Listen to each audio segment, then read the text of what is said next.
નમસ્કાર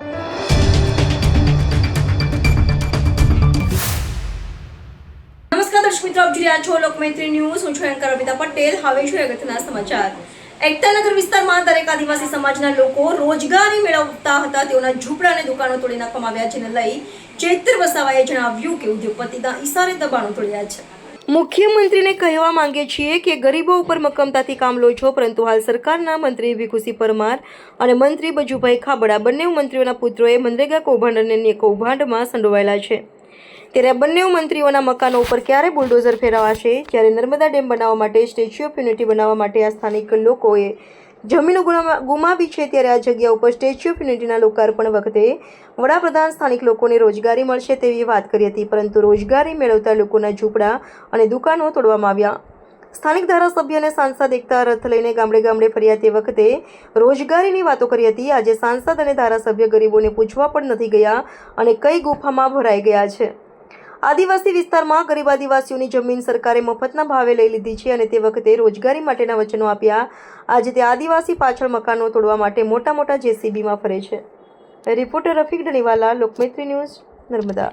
કેવડિયા ખાતે છેલ્લા ઘણા વર્ષોથી નાની નાની દુકાનો, લારી ગલ્લાઓ ચલાવીને પોતાના પરિવારનું ગુજરાન ચલાવતા આદિવાસી પરિવારો પર આજે જ્યારે ભાજપની સરકારે ઉદ્યોગપતિઓના ઇશારે બુલડોઝર ફેરવી દીધું છે, જેની અમે નિંદા કરીએ છીએ અને અમે વખોડી કાઢીએ છીએ અને મૃદુ અને મક્કમ મુખ્યમંત્રીશ્રીને કહેવા માંગીએ છીએ, ગરીબો પર તમે મક્કમતાથી કામ લેવ છો, ત્યારે તમારા જ મંત્રી ભીખુસિંહ પરમાર અને બચુભાઈ ખાબડના પુત્રો દ્વારા બીજેડ કૌભાંડ અને મનરેગા કૌભાંડ કરવામાં આવ્યું છે. એમના ઘરે તમે ક્યારે બુલડોઝર ફેરવવાના છો?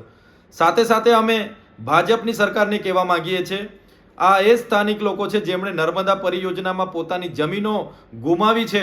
પોતે સમાજ, સંસ્કૃતિ અને ગામ સાથે છીનબીન થઈને અહીંયા વસેલા લોકો છે અને તમારા સ્ટેચ્યુ ઓફ યુનિટીના લોકાર્પણમાં તમારા દેશના વડાપ્રધાને રોજગારી સ્થાનિકોને મળશે એવી મોટી મોટી ભાંગા ફોજદારી અહીંયા કરી હતી. તમારા સ્થાનિક સાંસદ અને ધારાસભ્ય એકતા રથ લઈને ગામડે ગામડે રોજગારીની મોટી મોટી વાતો કરતા હતા. આજે કઈ ગુફામાં સાંસદ અને ધારાસભ્ય છે? કેમ બોલતા નથી? સ્થાનિકોના પ્રતિનિધિત્વ કરવા માટે તમને ચૂંટેલા છે. ત્યારે સવાલ હવે એ થાય છે, અમે વિકાસના બિલકુલ વિરોધી નથી, પણ આદિવાસીઓના ભોગે વિકાસ થાય છે અને આદિવાસીઓને ત્યાંથી છિન્ન ભિન્ન કરવામાં આવે છે, એમાં અમે ક્યાંય સહમતિ આપવાના નથી.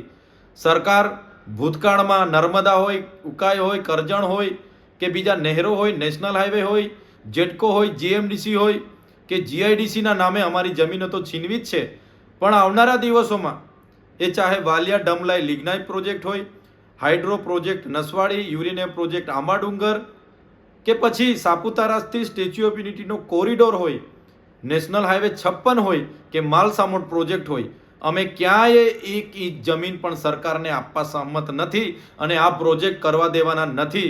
જ્યારે કેવડિયાના લોકો પર તમે બુલડોઝર ફેરવ્યો છે, ત્યારે અમે સરકારને પણ કહેવા માંગીએ છીએ, આખા દેશ અને ગુજરાતના આદિવાસીઓ એમની સાથે છે.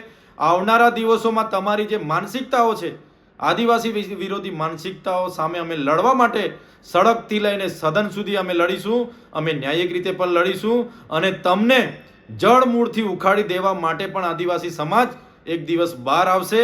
તે દિવસો હવે દૂર નથી. જય આદિવાસી, જય જોહાર.